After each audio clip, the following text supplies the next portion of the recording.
Bonjour Anne Givaudan, vous allez bientôt publier un nouveau livre dont le titre est Rencontre avec les êtres de la nature. Alors d'abord, on comprend bien que c'est une rencontre avec quelqu'un. Mais qui c'est ce quelqu'un? C'est qui ces êtres?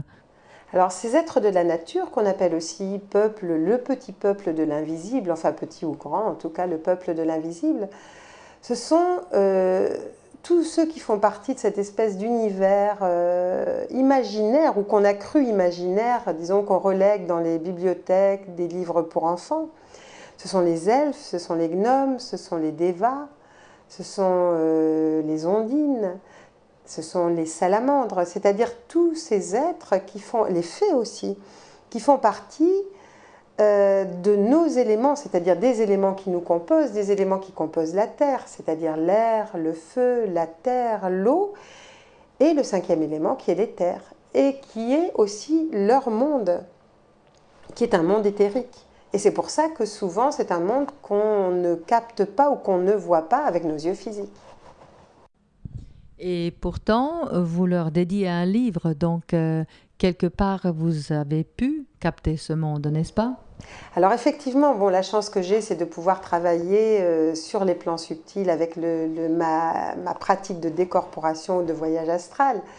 Alors pour aller dans le monde éthérique, c'est pas tout à fait la même chose. C'est-à-dire qu'effectivement, il y a toujours cette pratique de décorporation, de sortir hors du corps, mais on reste très proche de la matière physique. Et actuellement, ce peuple de l'invisible, enfin ce peuple de la nature, c'est un peuple qui demande à nouveau à nous recontacter, c'est-à-dire qu'il le faisait autrefois, puisqu'il y a des personnes comme je disais, ou j'ai écrit donc dans le livre Socrate, Paracels, qui connaissaient et qui avaient des contacts avec ces êtres-là.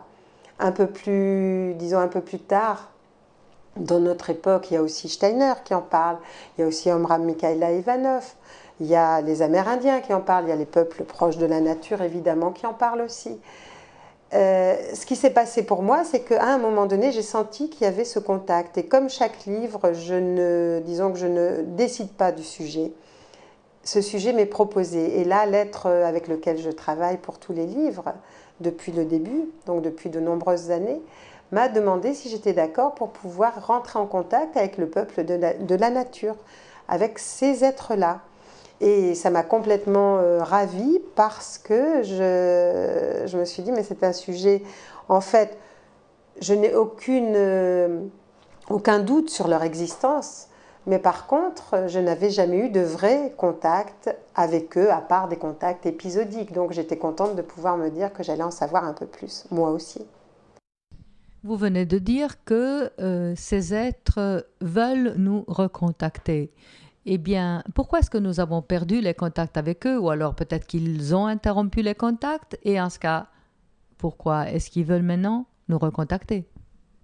Alors justement, c'est ce qu'ils m'ont expliqué, c'est qu'à un moment donné, donc à une époque, ils étaient connus, il y avait une grande collaboration avec l'être humain, et puis l'être humain est devenu de plus en plus matérialiste, et a commencé à ne plus vouloir à se servir d'eux plutôt que de collaborer avec eux. Et à ce moment-là, eux-mêmes ont décidé de se retirer et de continuer leur travail auprès de la nature, parce qu'ils ont un travail qui est extrêmement important, en fait, et dont on ne se doute absolument pas, ou en tout cas dont la plupart d'entre nous ne se doutent pas.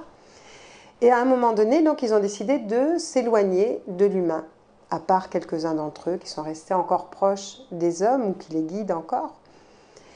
Et au moment de l'ère industrielle, la religion aussi a posé de grands problèmes parce que tout ce qui n'était pas connu ou marqué dans les évangiles ou marqué, disons, dans les écrits religieux était considéré comme diabolique. Donc ces êtres-là, quand des personnes avaient des contacts avec eux, par exemple au moment de l'Inquisition, au Moyen-Âge, il y a eu beaucoup de personnes ou de femmes, et même d'hommes, qui ont été brûlés parce qu'ils disaient avoir des contacts avec ces êtres de la nature. Donc il est évident que devant ce danger-là, petit à petit, les portes se sont fermées et les contacts se sont espacés. Actuellement, nous sommes dans une période où la Terre est en train de s'éthériser. Ça veut dire que nous captons de plus en plus leur monde. Et en même temps, eux-mêmes ont envie ça n'est pas un besoin comme ils le disent, d'ailleurs ils l'expliquent bien, ils disent ça n'est pas un besoin, nous n'avons pas besoin de votre monde, vous n'avez pas besoin du nôtre, mais actuellement c'est le moment d'une collaboration, c'est-à-dire que tous les règnes, que tous les êtres en fait qui vivent sur cette planète, qu'ils soient visibles ou non, puissent collaborer pour créer une nouvelle planète et que vraiment cette planète soit une planète où tous ces règnes-là soient en communication. Et pour eux, c'est important qu'on puisse à nouveau rentrer en contact avec eux, qu'eux rentrent en contact avec nous. Et alors ils nous disent, enfin ils m'ont dit, bon, notamment le premier qui était le lutin qui m'expliquait dans ses messages que en fait, si beaucoup d'entre eux ne sont pas rentrés en contact avec nous depuis longtemps, c'est parce que nous avons une aura qui dégage des odeurs qu'eux sentent et que ces odeurs-là leur sont très difficiles à supporter. Donc c'est une anecdote évidemment, il y a beaucoup d'autres choses dedans, mais c'était amusant d'entendre ça parce que c'est vrai qu'on n'a pas l'impression de dégager d'odeurs désagréables. Alors je leur ai dit, est-ce que c'est une odeur corporelle? Mais ils disent pas du tout, c'est une odeur au niveau du psychisme et de ce qui se dégage des couleurs qui sont autour de vous et qui nous éloignent. Et c'est pour ça qu'en général, on contacte les enfants et quand ils commencent à avoir les mêmes odeurs dues à ces couleurs, on commence à s'éloigner d'eux aussi. Alors, ils veulent nous recontacter, mais qu'est-ce qu'on peut faire pour entrer en contact avec eux, à part laver notre aura? Alors déjà, savoir que, bon, ben, effectivement, pour eux, c'est un inconvénient que nos pensées peuvent les perturber, parce qu'ils n'ont pas les mêmes protections que nous. Disons que nous, entre nous, on a une densité qu'eux n'ont pas. Donc, ils sont beaucoup plus atteignables par les pensées que nous émettons. Et c'est une difficulté. Par contre, le fait de savoir qu'ils existent, de mieux les connaître, de mieux les comprendre, de comprendre leurs mœurs et leur rôle aussi, le rôle important qu'ils jouent, fait que quand nous sommes en contact avec un des règnes de la nature, par exemple quand nous sommes en contact avec l'eau, quand nous sommes en contact avec la terre ou avec l'air ou avec le feu, savoir que derrière ou avec, il y a tous ces êtres-là qui contribuent à faire que la terre est comme elle est, que les plantes poussent. Par exemple, quand les gnomes disent, bon, on garde des endroits sacrés de la terre, mais en même temps, certains d'entre nous sont là pour aider à la pousse des plantes. C'est-à-dire que si nous n'étions pas là pour dynamiser les racines ou pour nous en occuper, vous n'auriez pas de végétation. Si les ondines n'étaient pas là pour redynamiser l'eau ou pour faire en sorte qu'il y ait de l'eau à la surface de la Terre aussi, on aurait beaucoup plus de désertification. Donc on ne se rend absolument pas compte, je crois, de cette collaboration, enfin en tout cas de leur travail, puisqu'on ne peut pas encore parler de collaboration. Et heureusement qu'il y a des êtres, par exemple, qui ont pu rentrer en communication, comme Afindorn, donc, que je cite aussi, et qui montrent bien comment on peut collaborer, comment dans un endroit désertique, on peut arriver à faire pousser des plantes extraordinaires quand on est à l'écoute des conseils qu'ils peuvent nous donner. Et ce qu'ils me disent, par exemple, c'est qu'effectivement, ils disent c'est dommage que les personnes sur Terre s'occupent de la pollution, s'occupent d'essayer de jardiner mieux, s'occupent de produits biologiques et ne pensent pas à nous contacter pour nous demander comment on pourrait faire pour que ce soit mieux. Et donc, comment est-ce qu'on pourrait les contacter puisque nous, on ne les voit pas? Alors et on ne les entend pas non plus. Déjà, le fait de penser qu'ils peuvent exister va créer une collaboration.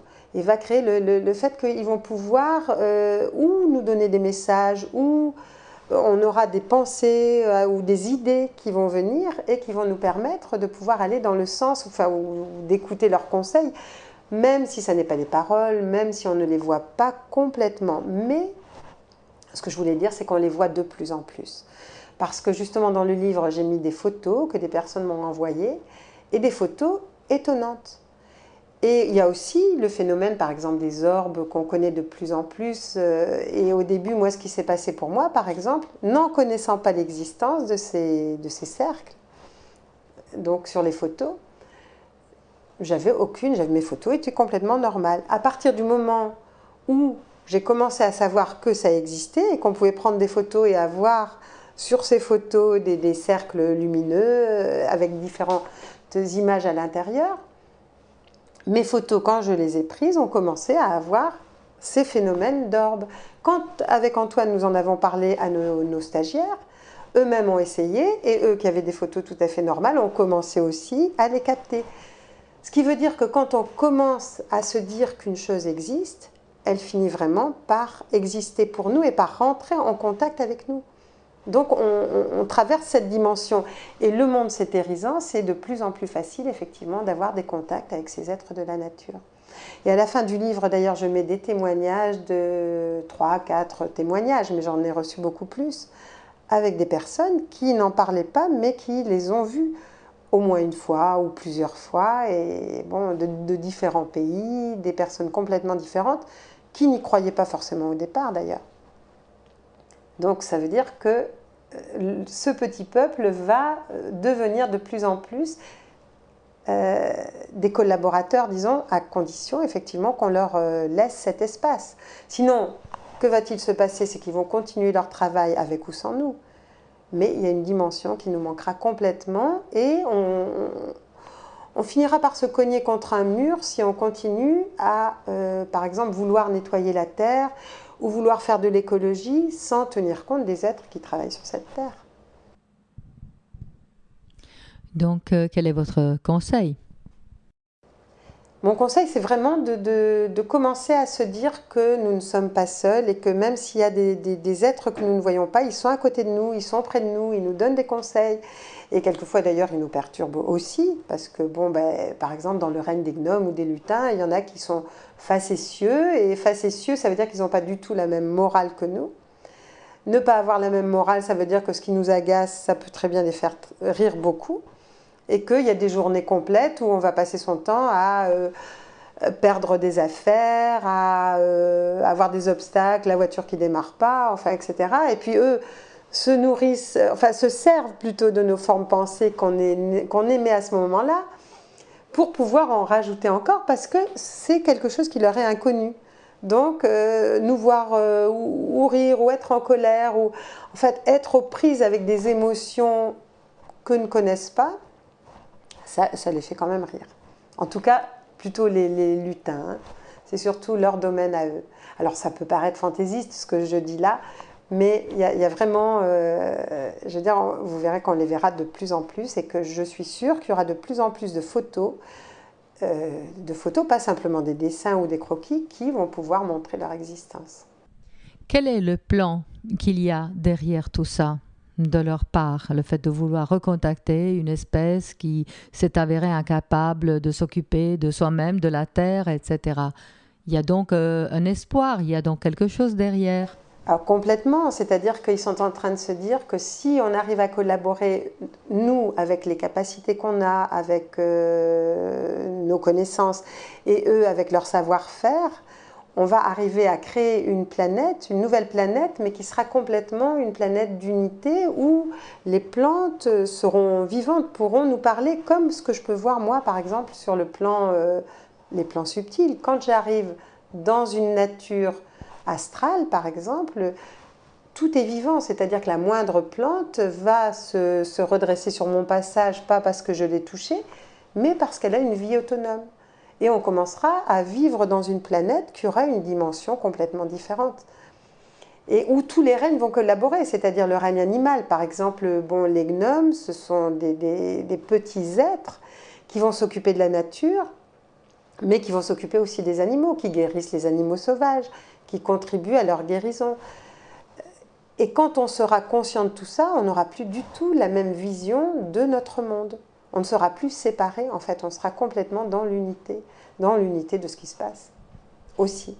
On dirait un paradis perdu qu'on a une chance de regagner. Ah, moi je trouve, en tout cas un paradis, en tout cas une étape de ce paradis, c'est sûr. Merci et bonne journée. Merci.